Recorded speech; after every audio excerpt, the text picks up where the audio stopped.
C'était il y a bien longtemps, dans les immenses plaines de l'Amérique du Nord, mais aussi dans les montagnes et les déserts, de l'Est à l'Ouest et du Nord au Sud de ce continent. Un territoire infini où le peuple libre se déplace à pied. Le peuple est en marche. Les chiens sont attelés. Ils portent les réserves de cette tribu de chasseurs-cueilleurs.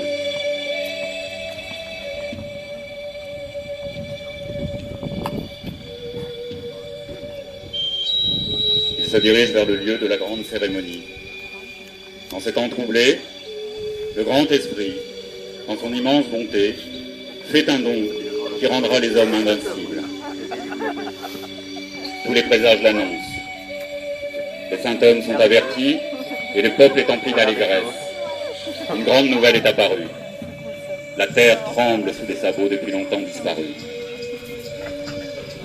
Tashunka, le grand chien sacré, est de retour. Celui que nous... Ah non. Celui que nous...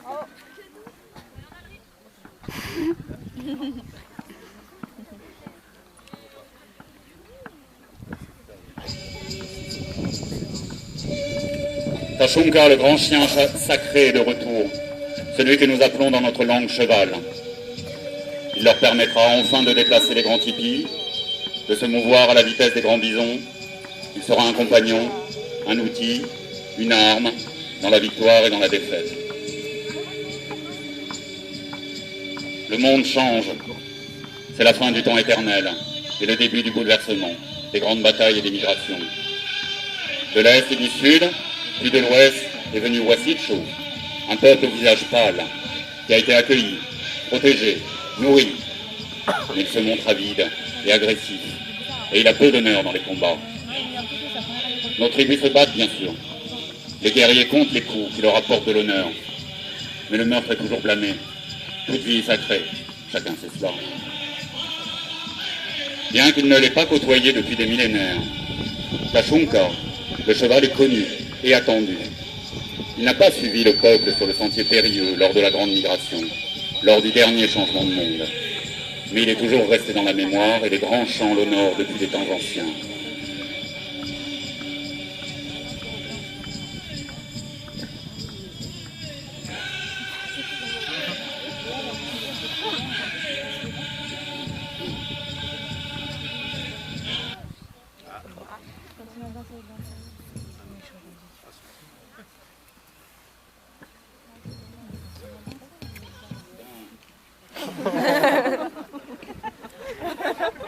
On m'a entendu?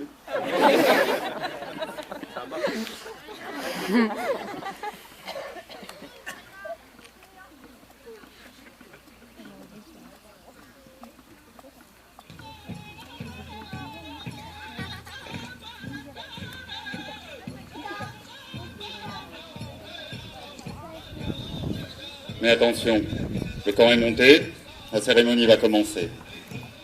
Le chant du tambour s'élève comme le battement de 1000 cœurs réunis. Les danseurs s'approchent.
Et ainsi, les danseurs invoquèrent un totem de boue, fait de terre et d'eau, revêtu d'une peau de bête et surmonté d'un crâne de bison, pantin grotesque et sacré, dans lequel réside le souvenir et l'espoir d'un peuple.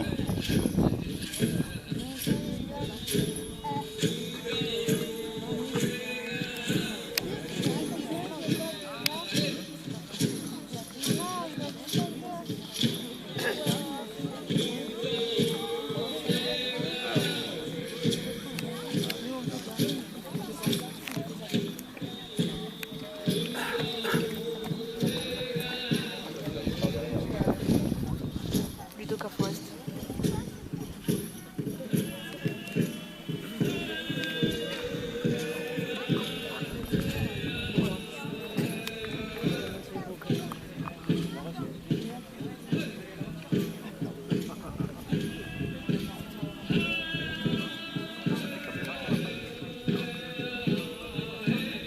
C'est menthe. Il y en a deux là-bas.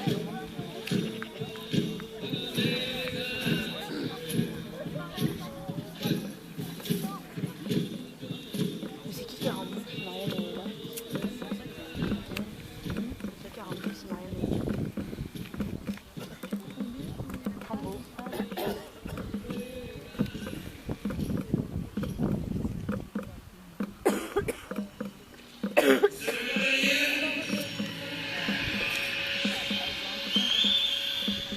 Is everybody in?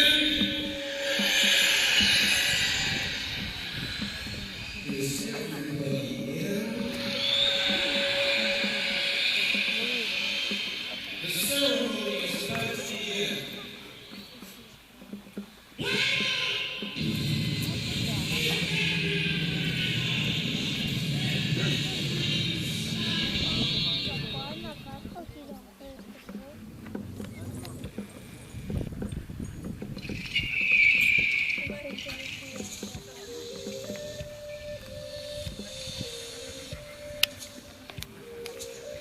Et de l'est, un vent frais du matin se leva.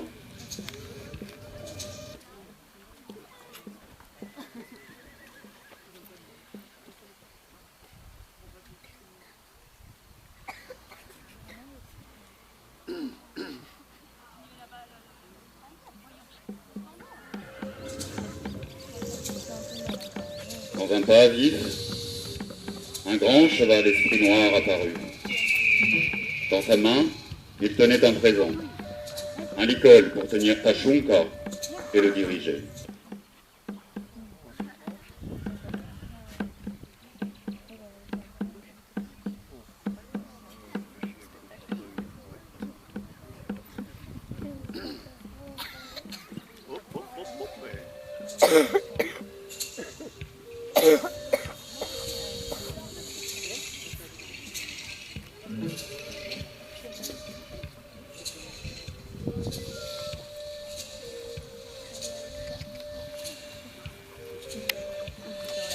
Et du sud, un vent d'automne se leva, empreint de la chaleur de midi. Un grand cheval esprit turquoise apparut. Dans sa main, il tenait un présent pour les humains, une couverture, afin de protéger le dos de Tachonga.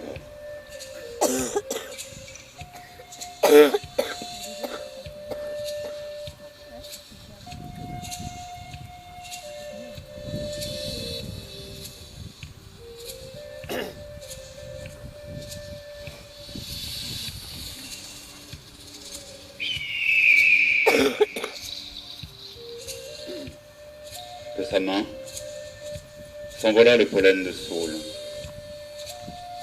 Et dans une rafale, il bénit le totem. Une étincelle de vie jaillit.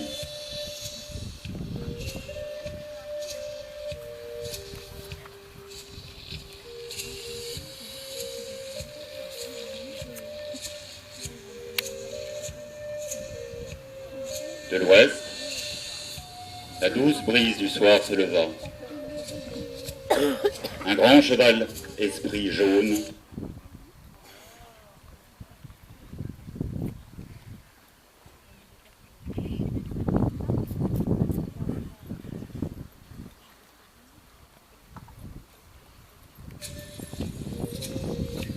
un grand cheval esprit jaune apparut. Il tenait dans sa main un présent, une selle pour chevaucher Tachumba.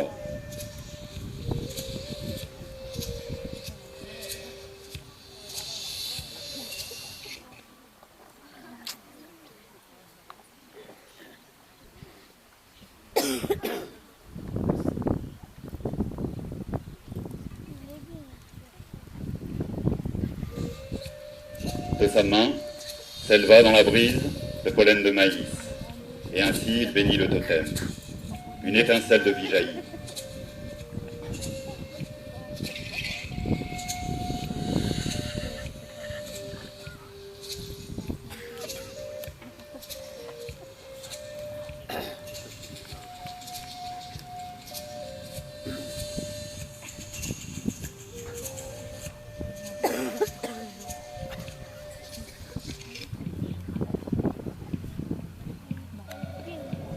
Du nord, surgit un ciel sombre et chargé.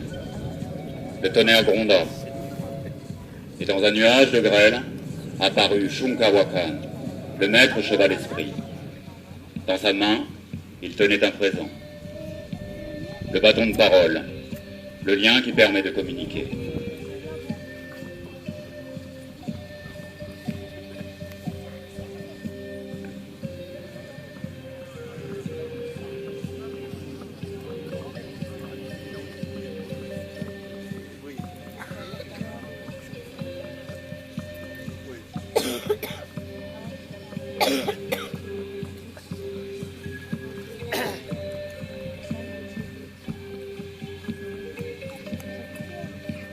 Dans une violente rafale, le pollen s'envola et vint bénir le totem. Une étincelle de vie jaillit.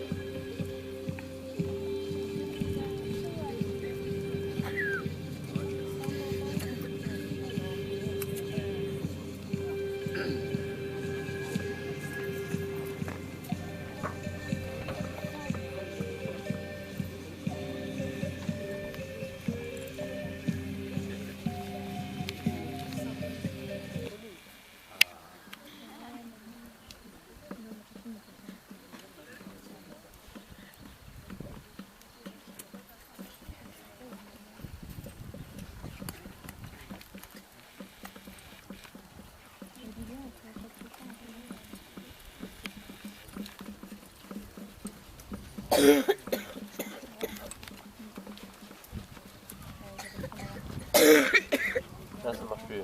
Ouais,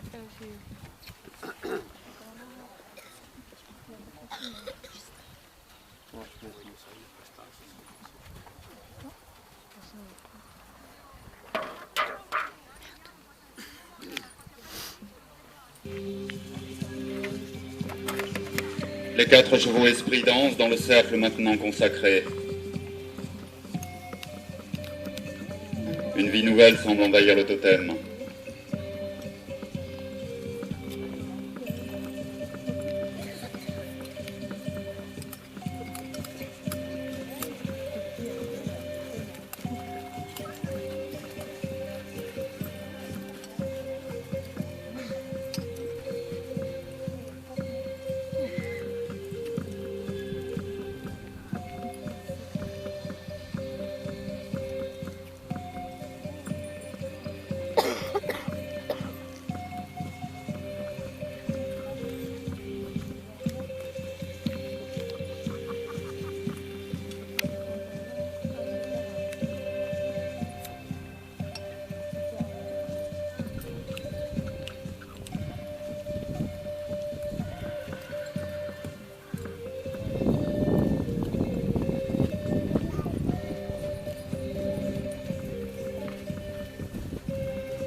Au centre du cercle, un nouvel être apparaît.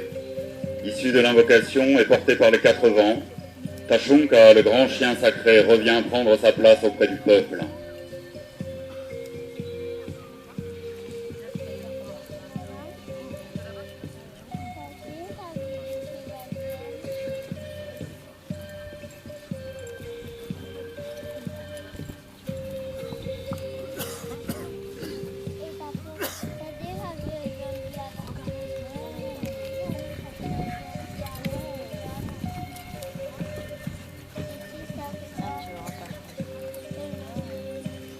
Dans une dernière danse, les chevaux esprits quittent le monde terrestre pour regagner les nuées et le soleil, dont ils sont les infatigables coursiers.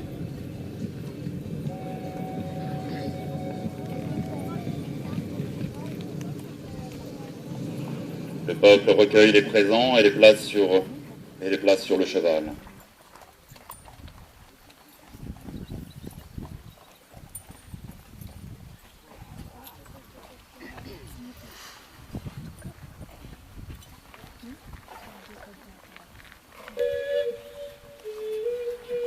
C'est alors qu'un jeune guerrier s'avance et humblement demande à Tashunka s'il peut monter sur son dos. Tashunka répond: « C'est une évidence, je suis là pour te porter, tirer tes travois et ton tipi, t'emmener à la chasse et à la guerre. Je serai ton arme et ta survie, dans la joie et l'amertume. Je te fais don de ma vie. Prends-en soin. » Et c'est pourquoi il est Tashunka, le chien sacré qui se sacrifie pour les hommes. Et c'est ainsi qu'apparut le premier cavalier. Il partit galoper dans la plaine pour rassembler les troupeaux de chevaux qu'il ramena au campement.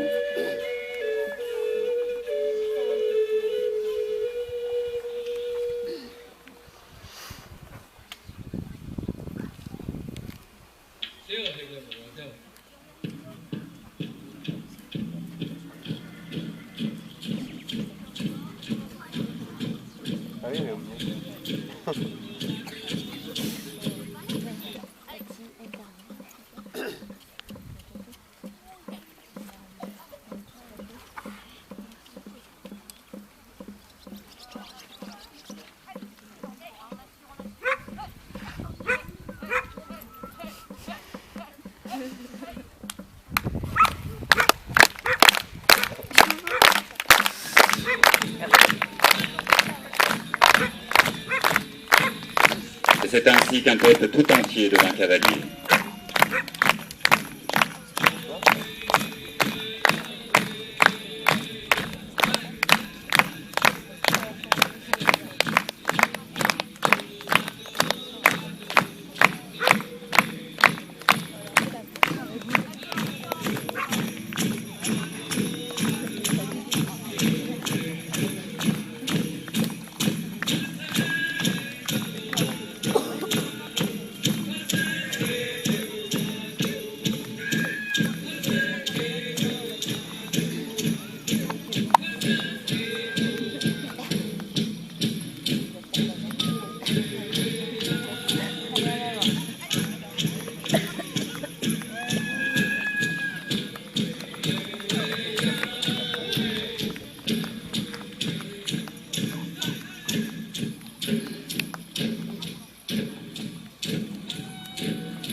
Chez les tribus nomades, les enfants étaient habitués à ressentir le mouvement du cheval dès leur naissance, voire depuis leur conception, puisque leur mère se déplaçait à cheval. L'équitation faisait partie de l'enseignement de base, tout comme d'apprendre à manger ou à s'habiller. À 4 ans, les enfants recevaient leur première leçon d'équitation. Entre 5 et 7 ans, les enfants se débrouillaient seuls et passaient leur temps à jouer avec les chevaux réputés sages. À partir de 10 ans, l'éducation équestre devenait plus pointue. Ils devaient devenir de bons voltigeurs et de bons instructeurs pour pouvoir enseigner à leurs chevaux l'art de la guerre et de la chasse au biset. Les adolescents qui gardaient les troupeaux simulaient souvent des combats à cheval dans leurs moindres détails, ce qui constituait un excellent entraînement équestre et stratégique.